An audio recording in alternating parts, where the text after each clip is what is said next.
ರಾಮಾಯಣ ದರ್ಶನಂನಲ್ಲಿ ಕುವೆಂಪು ಬರೀತಾರೆ, ರಾಮಾಯಣ ಅಂದ್ರೆ ಅದೊಂದು ಇತಿಹಾಸನ, ಅದೊಂದು ಕಥೆನ, ಅದೇನೋ? ಕುವೆಂಪು ಅವರು ಅದಕ್ಕೆ ಉತ್ತರ ಕೊಡ್ತಾರೆ.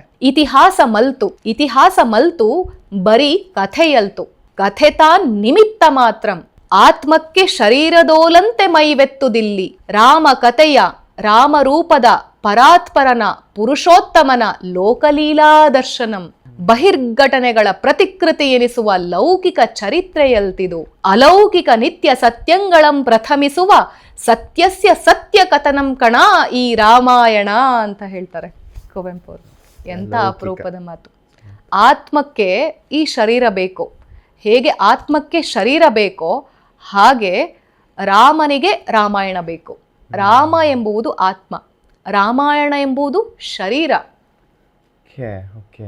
ಅದು ಕಥೆಯೂ ಅಲ್ಲ, ಇತಿಹಾಸವೂ ಅಲ್ಲ. ನೀನದನ್ನ ಕೇವಲ ಬಹಿರ್ಘಟನೆಗಳ ಮುಂದೆ ಹೇಳ್ತಾರೆ, ರಾಮ ಕಥೆಯ ರಾಮರೂಪದ ಪರಾತ್ಪರನ ಪುರುಷೋತ್ತಮನ ಲೋಕಲೀಲಾ ದರ್ಶನಂ, ಲೋಕಕ್ಕೆ ಲೀಲೆಯ ದರ್ಶನವನ್ನ ಕೊಡ್ಲಿಕ್ಕಾಗಿ ಬಂದಿರುವಂಥವನು ರಾಮ. ಅದು ಯಾವುದೋ ಒಬ್ರಿಗಲ್ಲ, ಯಾರೋ ಇಬ್ರಿಗಲ್ಲ, ಯಾವುದೋ ಒಂದು ಹಳ್ಳಿಗಲ್ಲ, ಯಾವುದೋ ಒಂದು ಊರಿಗಲ್ಲ, ಲೋಕಕ್ಕೆ. ಬಹಿರ್ಘಟನೆ ಪರ್ಟಿಕ್ಯುಲರ್ ದೇಶಕ್ಕೂ ಅಲ್ಲ, ಪರ್ಟಿಕ್ಯುಲರ್ ಜನಕ್ಕೂ ಅಲ್ಲ, generally for human society. Yes ಇಡೀ ವಿಶ್ವಕ್ಕೆ ಲೋಕಲೀಲಾ ದರ್ಶನಂ, ಬಹಿರ್ಘಟನೆಗಳ ಪ್ರತಿಕೃತಿ ಎನಿಸುವ ಲೌಕಿಕ ಚರಿತ್ರೆಯಲ್ತಿದು. ನೀವು ಲೌಕಿಕವಾಗಿ ಹುಡುಕ್ಬೇಡ.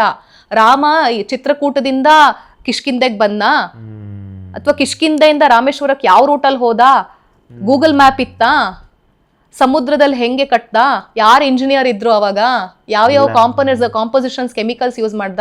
ನೀನ್ ಹಿಂಗ್ ಲೌಕಿಕವಾಗಿಯೇ ಹುಡುಕ್ತಾ ಕೂತ್ರೆ ನಿಂಗೆ ರಾಮ ಸಿಕ್ಕಲ್ಲ. ಕುವೆಂಪು ಹೇಳೋ ವಾಕ್ಯ ಬಹಿರ್ಘಟನೆಗಳದ್ದಲ್ಲ, ಬಹಿರ್ಘಟನೆಗಳ ಪ್ರತಿಕೃತಿ ಎನಿಸುವ ಲೌಕಿಕ ಚರಿತ್ರೆಯಲ್ದಿದು. ಹಾಗಿದ್ರೆ ಇನ್ನೇನು? ಅಲೌಕಿಕ ನಿತ್ಯ ಸತ್ಯಂಗಳಂ ಪ್ರಥಮಿಸುವ ಸತ್ಯಸ್ಯ ಸತ್ಯ ಕಥನಂ ಕಣ ಅಂತಾರೆ. ಇದಕ್ಕಿಂತ ಮಾತು ಬೇಕಾ? ಕುವೆಂಪು ಅವ್ರ ಮಗಿಂತ ಮಾತು ಬೇಕಾ? ಇವತ್ತಿಗೂ ಕೂಡ ರಾಮಾಯಣದ ಬಗ್ಗೆ ಚರ್ಚೆ ಆಗುತ್ತೆ. ಆದರೆ ನಮ್ಮ ಮೇರು ಕವಿ ಕುವೆಂಪು ಅವರು ಸತ್ಯಸ್ಯ ಸತ್ಯ ಕಥನಂ ಕಣ ಅಂತ ಹೇಳ್ತಾರೆ.